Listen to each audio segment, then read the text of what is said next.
எல்லாருக்கும் நமஸ்காரம்.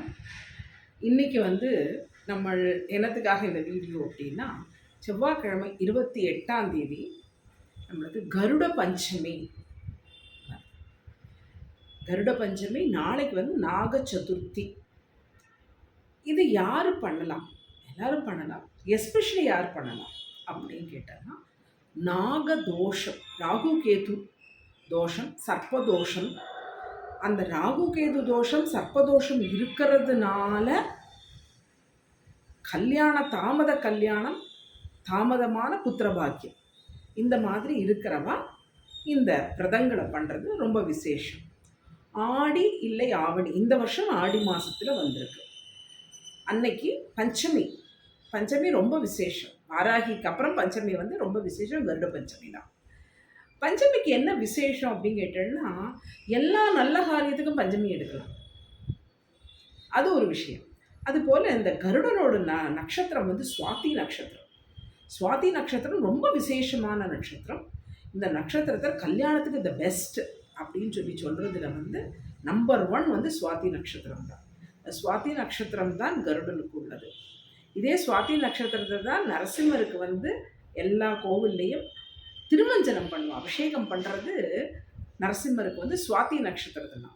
இதில் என்ன ஜோசியப்படி என்ன விஷயம் அப்படின்னு கேட்டோம்னா, இந்த பயம், வெள்ளி சூனியம் இந்த மாதிரி வர இது இந்த பஞ்சமியில் பண்ணுற இல்லை சுவாதி நட்சத்திரத்தில் பண்ணுற நரசிம்மருக்கு பண்ணுற அபிஷேகத்தினால அதெல்லாம் மாறிப்போகும். அதோடைய எஃபெக்ட் ரொம்ப கம்மியாக இருக்கும். அதுதான் இந்த சுவாதி நட்சத்திரத்தோட விசேஷம். பஞ்சமி எல்லாத்துக்குமே ரொம்ப நல்லது. பஞ்சமி ரொம்ப விசேஷம் வாராகிக்கு. அதுக்கப்புறம் கருட பஞ்சமி. சரி, கருட பஞ்சமிக்கு என்ன பண்ணலாம் அப்படின்னு கேட்டால், கருட பஞ்சமி அன்னைக்கு நம்ம இதை எல்லாரும் பண்ணலான்னு சொல்லியிருக்கா. என்ன பண்ணணும் அப்படின்னு கேட்டால், அன்னைக்கு காலம்புற ஒரு எந்த இடத்துல சுவாமி உள்ள ஒரு இடத்த வச்சு அந்த இடத்த ரொம்ப க்ளீன் பண்ணிவிட்டு அந்த இடத்துல என்ன பண்ணலான்னா, 5 நிறம் கோலம் போடுறது 5 கலரில் போடணும். போட்டுட்டு நடுவில் ஒரு பலகையில் நுனியலை போட்டு அதுக்கு மேலே அரிசி பரப்பி அதுக்கு மேலே ஒரு நாகர் பிரதிமை எதில் வேணால் வச்சுக்கலாம். நம்ம என்ன அந்த நாகர் பிரதிமை வச்சுட்டு அந்த சுவாமிக்கு என்ன பண்ணோன்னா, ஒரு கலசம், இதை பாணி கௌரின்னு கூட சொல்கிறா. அந்த கலசத்தில் எப்பவும் போல் ஜலம் நிறச்சுட்டு மாவிளை கொத்து தேங்காய் எல்லாம் வச்சுட்டு 10 முடிச்சு கொண்ட சரடு, இந்த சரடை வச்சுட்டு பூஜை சுவாமிக்குள்ள சாதாரண பூஜைகள் எல்லாம் படிச்சுட்டு இந்த சரடை கட்டிக்கலாம். இப்படி பண்ணினா என்ன ஆகும் அப்படின்னு கேட்டால், ஒரு 10 வருஷம் கண்டினியூஸாக பண்ணும் பொழுது இவாளுக்கு எல்லா விதமான கோரிக்கைகளும் நிறைவேறும் அப்படின்னு சொல்கிறா. இந்த சர்ப்பதோஷம் இருக்கிறவா இந்த நாக சதுர்த்தி நாளைக்கு ஆரம்பித்து ஒரு வருஷம் எல்லா வளர்ப்பிறை சதுர்த்தி மட்டும்தான், சரியா? இதே மாதிரி பண்ணினான்னா அவளுக்கு அந்த ராகு கேத்துவுடைய ப்ராப்ளம் தீர்ந்து போயிடும் அப்படின்னு சொல்கிறான். சரி, இது என்ன கருட பஞ்சமி அப்படின்னு பார்த்தோம்னா, கருடன் பிறந்தது பஞ்சமியில். அவருடைய நட்சத்திரம் சுவாதி நட்சத்திரம். அவர் வேதமே வடிவானவர். அவருடைய இறக்கைகள் வேதத்தை தான் சொல்லும், அதை அசைஞ்சாலே வேதம்தான் அப்படின்னு சொல்கிறான். சரி, இந்த கருடன் யார் அப்படிங்கிறது தெரியணும் இல்லையா?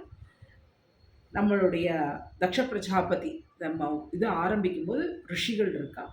அதில் கஷ்யபர் அப்படின்னு ஒருத்தர். அந்த முனிக்கு 2 மனைவிகள், 2மே பறவை. அதுவும் ஒன்று ஞாபகம் வச்சுக்கணும். என்ன பண்ணுறது அப்படின்னு கேட்டால், ஒருத்தி பேர் கத்ரு, ஒருத்தி பேர் வினதை. இதில் என்ன ஆயிடுறது அப்படின்னு கேட்டால், கத்ருக்கு இந்த வினதை மேலே பயங்கரமான பொறாமை. அவர் கொஞ்சம் ஜாஸ்தியாக ஆத்துக்காரர் கவனிச்சுக்கிறாரோ அப்படிங்கிற ஒரு பொறாமையில் என்ன பண்ணுறா அப்படின்னு கேட்டோன்னா, ஒரு நாளைக்கு இவ 2 பேரும் இப்படி உட்காந்துட்டு இருக்கா. உட்காந்துட்டு இருக்கும்போது இந்திரனோட உச்சஸ்ரேஷ் குதிரை போகிறது. அப்போ என்ன பண்ணுறான்னா, கத்ரு சொல்கிறா, இந்த குதிரையோட வால் வந்து கருப்பு அப்படின்னு. வினத சொல்கிறா, இல்லை கருப்பு இல்லை, சரி நம்ம அதை அடுத்த தடவை வரும்போது நம்ம பார்த்துட்டு விடலாம் அப்படின்னு சொல்லிட்டு இந்த கத்ரு என்ன பண்ணுறான்னா, தன்னுடைய இவளுக்கு நாகங்கள் தான் குழந்தைகள், இவாளுக்கு 2 குழந்தைகள், இதை பற்றியும் நம்ம பேசுகிறோம். அந்த போய் என்ன பண்ணுறான்னா, தன்னுடைய குழந்தைகளை என்ன சொல்கிறா, நாகங்களை நீங்கள் போய் அந்த உச்சஸ்ரேயஸோட வாலில் போய் சுற்றிக்கோங்க அப்படின்னு சொல்கிறா. வாலில் போய் சுற்றுறான். இவா பார்க்கும்போது அவள் என்ன சொல்கிறான்னா, கருப்பாக இல்லைன்னா நீ கருப்புன்னு ஒத்துண்டாச்சுன்னா நீ இனிமேல் எனக்கு அடிமை அப்படின்னு சொல்கிறான். அப்படின்னு சொல்லும்போது அடுத்த நாளைக்கு பார்க்கும்போது என்ன, உச்சஸ்ரேயஸோட வால் வந்து கருப்பு, ஏன்னா ஃபுல்லும் பாம்பு சுற்றின்னு இருக்கு. அப்போ இவள் அடிமை ஆயிடுறான். வினதை வந்து கத்ருக்கிட்ட அடிமை ஆயிடுறான். இந்த கத்ருவுக்கும் வினதைக்கும் என்ன ஃபர்ஸ்ட்லேருந்து என்ன இஷ்யூ அப்படின்னு கேட்டால், இவ வந்து கஷ்யபரோட மனைவியாக இருக்கும் பொழுது அவர் வந்து நம்ம கத்ருவுக்கு 1000 முட்டைகளும் வினதைக்கு வந்துட்டு 2 முட்டையும் கொடுக்குறார். இது 2ம் உங்களுக்கு வந்து உங்களுடைய புத்திர பாகியத்துக்கு அப்படின்னு சொல்கிறார். அப்படின்னு சொன்னப்போ இவ அடகாக்குறா. அடகாக்கும்போது என்ன ஆயிடுறது அப்படின்னா, கத்ருவுக்கு முதல்ல நாகப்பாம்புகள் ஜனனம் ஆயிடுறது, குஞ்சு பொறிச்சு விடுறது. ஆனால் வினதையோடு 2 குஞ்சும் வந்து பொறிச்சு விட்டுல இவள் அடகாத்துன்னு இருக்கான். அப்போ இவ சாதாரண ஒரு தாயாக இருந்து என்ன நினைக்கிறா, சே நம்மளோட இவளுக்கு இப்படி ஆயிடுத்தே, நம்மளுக்கு மட்டும் குழந்தை பிறக்கலையே அப்படின்னு சொல்லிட்டு என்ன பண்ணிடுறான்னா, ஒரு முட்டையை எடுத்து உடச்சி விட்றான்.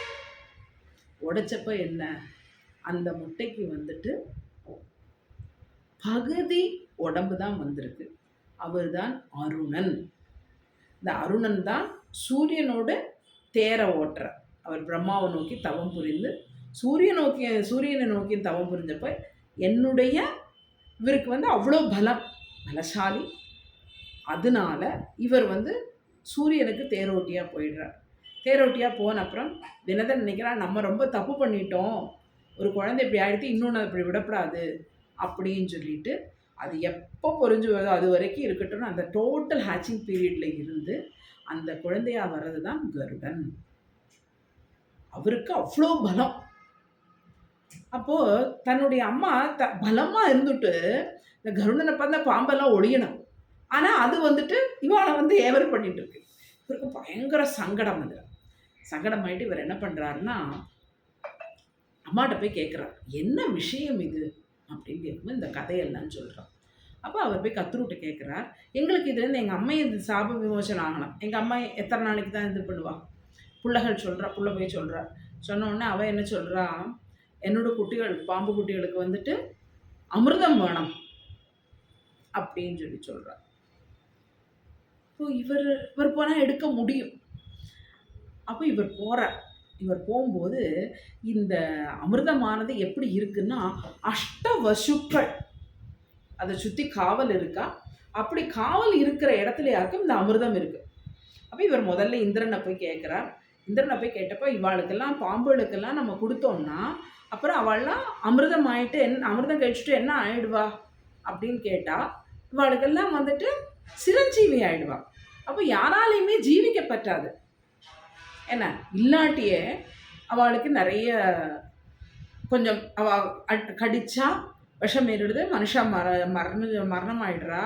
அதனாலேயே அவளுக்கு ஒரு சீத்தம் கொடுத்து இது பண்ணிட்டு இருக்கா. இதில் வந்து அவளுக்கு அமிர்தமும் கிடைச்சா என்ன ஆகுது அப்படின்னு சொல்கிறார். அப்போ இவர் சொல்கிறார், நான் கொண்டே கொடுக்குறேன், ஆனால் அது அப்படியே வந்து திரும்பி வந்துடும் உங்களுக்கு அப்படின்னு சொல்கிறார். சொல்லிட்டு இவர் போகிறார். அப்பா இந்திரன் சொல்கிறார், நான் ஓகே சொல்கிறேன், நான் அஷ்டவசுக்களோட காவல்லையாக்கும் இந்த அமிர்தபானம் இருக்குது அப்படின்னு சொன்ன உடனே இவர் என்ன பண்ணுறார், போகிறார். இவர் சுற்றி போகிறது கிடையாது அஷ்டவசுக்கள். இவர் என்ன பண்ணுறார், இந்த பூமியிலேருந்து அப்படியே போகும்போது அவருடைய சவுண்டில் இது என்ன எங்கேயாவது இந்த சவுண்டு வருது தேடுறதுக்குள்ள கீழே இந்த நடுவுலேருந்து வந்து அமிர்த கலசை தூக்கின்னு போய்ட்றாரு. அமிர்த கலசை தூக்கின்னு போயிடுறாரா. போயிட்டு கத்தர்கிட்ட சொல்கிறார், நான் கொண்டு வந்தாச்சு அப்படின்னோடனே, சரி என்னோடய குட்டிகள்லாம் கழிக்கணும் அப்படின்னு. சரி எல்லோரும் குளிச்சுட்டு வாங்கோ அப்படின்னு சொல்லிட்டு அவர் என்ன பண்ணுறாருன்னா, ஆத்தங்கரைக்கு பக்கத்தில் தர்பையை பரப்பி வச்சுட்டு அதில் இந்த அமிர்த கலசத்தை வச்சு விட்றோம். இப்போ இந்த பாம்பு குளிச்சுட்டு இந்த தர்பையில் ஏறும்போது என்னாகும், அதோட நாக்கு பட்டோன்னு நாக்கு ரெண்டாக இதாகிடும். அப்படி இது எதுவுமே சாப்பிட முடியாமல் எல்லாம் மயங்கி விழறது. மயங்கி விழும்போது அவர் தினதைகிட்ட சொல்கிற, இது கத்தர்கிட்ட சொல்கிறார், நான் கொண்டு வந்தாச்சு, உன்னோட குட்டிகள் கழிச்சாச்சு, கழிச்சு மயக்கத்தில் இருக்காளா இருக்கும். இதுல இருந்து ஒரு சொட்டு மட்டும் அதில் விழருது. அதாக்கும் ராகு கேது. அதுவும் நம்ம பார்த்துக்கணும். ஏன் கருட பஞ்சமியில் சொல்கிறோம் அப்படின்னு சொன்னால், அப்படி பார்த்துட்டு என்ன பண்ணுறாருன்னா, இவர் அதை எடுத்துன்னு திரும்பவும் கொண்டு போய் கொடுத்து விட்றார். இவருடைய பராக்கிரமத்தினால இவரை வந்து மகாவிஷ்ணுவுடைய வாகனமாக இவர் ஆறார். இந்த அருணன் அவருடைய 2 பறவைகள் தான் யார் அப்படின்னு கேட்டோன்னா, நம்மளுடைய ஜடாயும் சம்பாதியும். ராமாயண காலத்தில் வர கருடனும் சம்பாதியும். இந்த கருட பஞ்சமி, இந்த கருட பஞ்சமிக்கு இதையெல்லாம் பண்ணிட்டு, இதில் இன்னொரு விஷயம் நாக சதுர்த்தியை பற்றி சொல்லும் பொழுது நீங்கள் பார்த்தீங்கன்னா, இந்த நாக சதுர்த்தி வந்து ஆந்திராலெல்லாம் ரொம்ப விசேஷம். இது பிரதர்ஸுக்காக பண்ணுறது அப்படின்னு ஒன்று சொல்கிறோம். பிரதர்ஸ்க்காக என்ன பண்ணுறா அப்படின்னா, ஒரு காலத்தில் ஒரு பெண், அவளுக்கு 2 பிரதர்ஸ் தவிர வேறு யாருமே இல்லை. அதனால அப்படி அவள் வாழ்ந்துட்டு இருக்கும்போது திடீர்னு சர்ப்பம் தேடி அவள் 2 பிரதர்ஸுமே இறந்து போயிடுறா. அவள் போய் சர்ப்பராஜாட்ட கேட்டு பூஜை பண்ணி அவள் 2 பேரையும் உயிர்ப்பிக்கிறான். அதனால சகோதரர் இருக்கிறவா ஆந்திராக்காரா எல்லாரும் வந்துட்டு நாகப்பஞ்சமி பண்ணுற வழக்கம், நாக சதுர்த்தி பண்ணுற வழக்கம் உண்டு. என்ன காரணம் அப்படின்னு கேட்டால், என்னுடைய பொண்ணுக்கு வந்து பொண்ணாத்தில் வந்து வழக்கம் இருக்குது. ஆனால் எங்களுக்கு அவள் ஒரே பொண்ணு. அதனால் அவள் மாமியார் அவளுக்கு பிரதர்ஸ் இல்லாதனால அதை அவள் பண்ண வேண்டாம் அப்படின்னு சொல்லிட்டா. இந்த கருட பஞ்சமி நாக சதுர்த்தின்னா பிரதர்ஸுக்காக. அதனால் பிரதர்ஸ் வந்து சிஸ்டர்ஸ்க்கு வந்துட்டு வெத்தலைப்பாக்கெல்லாம் வச்சு கொடுப்பான். சரி, இதில் நாக சதுர்த்திக்காக என்ன பண்ணலாம் அப்படின்னு கேட்டோன்னா, நம்மளோட ஆற்று வாசலில் இந்த நீங்கள் கோவிலெல்லாம் போனால் பார்த்துருப்பேன், இந்த கல்லில் வந்துட்டு ராகு கேது பண்ணி சர்ப்பதோஷத்துக்காக பரிகாரம் பண்ணுவாள். அதில் எப்படி கேட்டேன்னா, இது வந்து பின்னி பிணைஞ்சிருக்கிற மாதிரி இருக்கும். என்ன அதை அந்த மாதிரி இருக்கிறத வந்துட்டு நம்மளோட ஆற்று வாசலில் மஞ்சளால் வரைஞ்சி வைக்கிறது. உள்ள நம்ம மாதிரி எப்பவும் பண்ணுற பூஜைகள், நான் சொன்ன இதே கலச பூஜைகள் தான் இதை பண்ணுறது. இவ புத்துக்கு போய், நாகப்புத்து எங்கே இருக்கோ அங்கே போய் அங்கே அந்த புற்றுக்கு எல்லா பூஜைகளும் பண்ணிவிட்டு அந்த புற்று மணலை எடுத்துன்னு வந்து நெத்திக்கிட்டுப்பா அவளுடைய பிரதர்ஸுக்கும் கொடுப்பான்.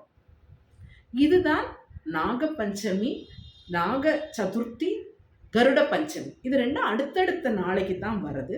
நாளைக்கு நாக சதுர்த்தி, நாளான்னைக்கு கருட பஞ்சமி. சரி, இதை இந்த கருட மந்திரம் அடுத்தது வந்துட்டு நம்மளுக்கு ராகு கேதுக்கு இந்த பரிகாரம். சரி, கருடனுக்கு பண்ணினா என்ன நடக்கும் அப்படிங்கிற ஒரு விஷயம் இருக்குது. இந்த கருட மந்திரத்தை யார் சொன்னால், கருட மந்திரம் உபதேசமாக வாங்கிக்கிறவா இருக்கா. இது வந்து ரொம்ப ஃபேமஸாக இருக்கிறது வந்து கேரளாவில்.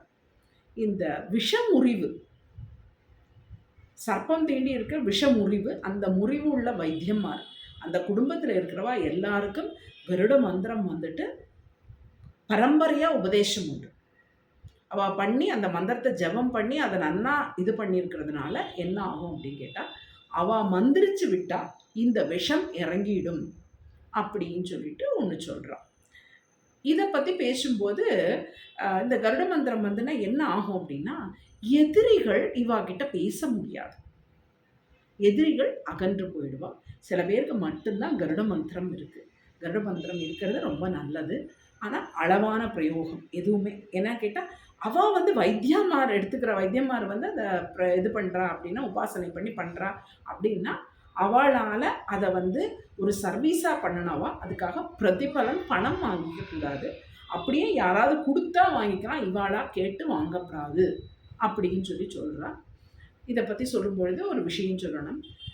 ஒரு 10-30 வருஷத்துக்கு முன்னாடி மோகன்லால் நடித்த ஒரு ஸ்ரீகிருஷ்ண பருந்து அப்படின்னு சொல்லி ஒரு தாந்திரிக் படம் இருக்குது. அந்த படத்தில் இந்த கருட மந்திரம் ஜபம் பண்ணி அவர் எப்படி அதை சித்தி ஆறார் அப்படிங்கிறத பற்றி ஒரு அருமையான ஒரு படம்.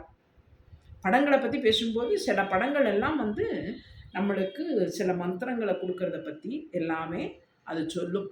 என்ன, இந்த கருட மந்திரத்தை வச்சு அவர் வந்து விஷ வைத்தியனோட குடும்பத்தில் வந்திருக்கிறதுனால இதில் என்ன விசேஷம், இன்னொரு ரொம்ப ரொம்ப முக்கியம், இந்த மந்திரத்துக்கு வந்துட்டு பிரம்மச்சரியம் கம்பல்சரி. அதனால சில பேர்லாம் எடுத்துப்பா, பிரம்மச்சாரியா இருப்பா, பிரம்மச்சரியத்தை கடைபிடிப்பா. ஒரு சித்தி வந்த அப்புறம் டெய்லி ஒரு ஆரணம் அந்த மாதிரி எல்லாம் இருந்து தான் இதை பண்ண முடியும். கருட மந்திரம் ரொம்ப விசேஷம். எதிரிகள் அழிந்து போவா. அதாவது நம்மளுக்கு தொல்லை கொடுக்குற எதிரிகள். நம்ம எதிரிகள் அப்படிங்கிறது என்னன்னு கேட்டால், நம்மக்கிட்ட இருக்கிற எதிரி புதுசாக ஒன்றும் கிளம்பி ஒன்றும் வரலை. நம்மளோட ஆக்டிவிட்டீஸ் அந்த மாதிரி இருக்கிறதுனால சில எல்லாரையும் எல்லா காலத்துலேயும் நம்ம வந்து திருப்திப்படுத்த முடியாது. அப்போ நம்மளை எதிரி அப்படின்னு நம்ம நினச்சிருந்தா அதுக்கு நம்ம எதுவுமே பண்ண முடியாது. அப்படிப்பட்ட கருட மந்திரம் ரொம்ப விசேஷமான மந்திரம். அந்த மந்திரங்களை கேரளாவில் வைத்தியமார் இன்னும் அதான் விஷமுறிவு வைத்தியமார், இந்த நாக விஷத்தை எடுக்கிறவா அதை யூஸ் பண்ணிட்டு இருக்கா. இதை எல்லாரும் பண்ணலாம். பிரதர்ஸ் இருக்கிறவா பண்ணலாம். புற்று மண் எடுத்து நெத்தியில் இட்டுட்டு பிரதர்ஸுக்கும் இட்டுக்கிறதுக்கும் கொடுக்குறான். நம்ம அடுத்தது வந்துட்டு இன்னொரு நாளைக்கு இன்னொரு 2-3 டேஸில் கொஞ்சம் ஃப்ரீயான உடனே ஒரு பூஜை பண்ணணும்னா என்னெல்லாம் வேணும், என்னெல்லாம் எடுத்து வச்சுக்கணும், மினிமமாக என்னெல்லாம் எடுத்து வச்சுக்கணும் அப்படிங்கிறத பற்றி ஒரு வீடியோ ஒன்று உண்டு. அதை தொடர்ந்து வரப்போகிறது வந்து வரலட்சுமி விரதம். அது வரைக்கும் கருட பஞ்சமி விரதம் யாருக்கெல்லாம் பண்ண முடியுமா, ஏன்னா பக்கத்தில் இருக்கிற நாகர் இருக்கிற கோவில்களுக்கு போயிட்டு வரலாம். பஞ்சமி ரொம்ப விசேஷம், சுவாதி நட்சத்திரம் ரொம்ப விசேஷம், கருடன் ரொம்ப நம்ம வந்து இதில் பார்த்தோம்னா கல் கருடன் ரொம்ப விசேஷம். நாச்சியார் கோவில் கும்பகோணம் பக்கத்தில் அந்த கல்கருடனுக்கு என்ன விசேஷம் அப்படின்னு கேட்டால், அவரை வந்து உள்ளேருந்து எடுத்துன்னு வரும்போது 4 பேர் தூக்கிட்டு வருவாள். அதுக்கப்புறம் அது 4 வந்து 8 ஆகும், 8 16 ஆகும், 16 32 64 128 பேர். கடைசியில் சுவாமி வெளியில் வரும்பொழுது அவரை 128 பேர் அவரை தூக்கின்னு வரணும். அவருடைய பல்லக்கை போகும்போது திருப்பி அதே மாதிரி அந்தந்த ஸ்டேஜில் அவர் குறைஞ்சு மறுபடியும் அவர் வந்துட்டு இதில் போய்ட்டு உட்காந்துருவர். அவருடைய இடத்துக்கு போயிட்டு அவரால் வழங்கப்பட்ட, அவருக்கும் மகாவிஷ்ணுவுக்கும் வழங்கப்பட்ட நடந்த சம்பாஷணை இருக்கிற கருட புராணம் ரொம்ப ரொம்ப விசேஷம். இந்த கருட புராணத்தை நம்ம தனியாக போட்டிருக்கோம், ஒரு 10-11 வீடியோ என்னவோ போட்டிருக்கோம். என்ன காரணம் அப்படின்னு கேட்டால், நம்மளுக்கு வாழ்க்கையில் என்னெல்லாம் தப்பு செய்யப்படாது அப்படிங்கிறத பற்றி சொல்கிறது தான் கருட புராணம். இருக்கிறதுலே ரொம்ப விசேஷமான புராணம். அதை வந்துட்டு ஒரு பர்டிகுலர் இடத்துல மட்டுமே வச்சு பண்ணலாம் அப்படின்னு சொல்லிட்டு நம்ம தான் அதை ஒதுக்கிட்டோம். அந்த மாதிரி கதைகள்லாம் நம்மளுக்கு மாரல் ஸ்டடீஸில் இருந்ததுன்னா என்ன நடக்கும் அப்படிங்கிற ஒரு கதைகளை பற்றி ஒரு ஒரு என்ன சொல்கிறது நாலேஜ் இருந்ததுன்னா நம்ம வந்துட்டு நிறைய தவறுகள் தவிர்க்கப்படும். அதனால் கருட புராணம் ரொம்ப அருமையான சப்ஜெக்ட். இந்த கருடனால்தான் அது இருக்குது. அப்படிப்பட்ட கருடனுடைய பஞ்சமி அவருடைய பிறந்த தினம். அதனால் அவர் பஞ்சமியில் தான் அவதாரம் பண்ணியிருக்கார். அதனால் ஆடி ஆவணி இந்த வருஷம் ஆடி மாதத்தில் வருது. யாருக்கெல்லாம் முடியுமோ அவெல்லாம் பண்ணி வச்சுக்கலாம், தாராளமாக பண்ணிக்கலாம். நம்ம அதில் பஞ்சாயத்தானம் இருக்குது, வெள்ளியில் சர்ப்பம் வச்சுட்டு இருக்கோம். பூஜை எதுவும் பண்ணுறது கிடையாது. நம்மளோட பஞ்சாயத்தானத்தில் பூஜை பண்ணும்போது இருக்கிறது மட்டுமே நடந்துட்டு இருக்கு. நன்றி, வணக்கம்.